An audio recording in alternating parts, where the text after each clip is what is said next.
Samantala mga kabrigada, bit-bit naman ang halos $500 million na investment pledges.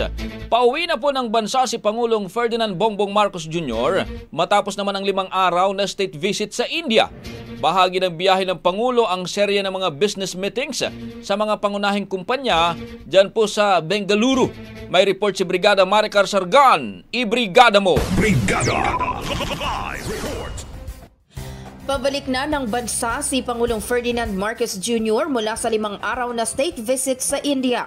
Kanina pasado 1:00 ng hapon, oras sa Pilipinas, nag-take off na ang PR001 na sinasakyan ng Pangulo at ng kanyang delegado mula sa Kempegowda International Airport sa Bengaluru. Bago umuwi, nakipagpulong ang Pangulo sa ilang malalaking kumpanya sa Bengaluru para palakasin ang ugnayan sa mga sektor ng teknolohiya, kalusugan at renewable energy. Kabilang sa mga nakadaupang palad ng Pangulo ang Hinduha Group na may 2 dekada ng operasyon sa Pilipinas sa ilalim ng Hinduha Global Solutions.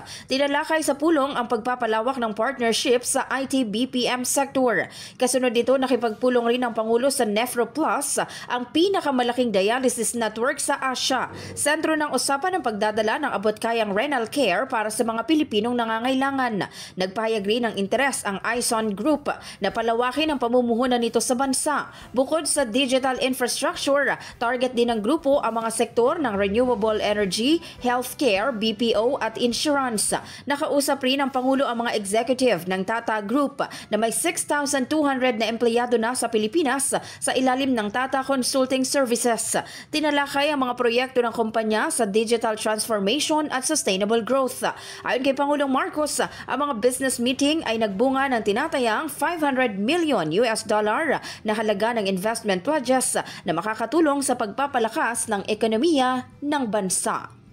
In the heart of changing lives, ako si Brigada Maricar Sargan ng 105.1 Brigada News FM Manila, The Music and News Authority.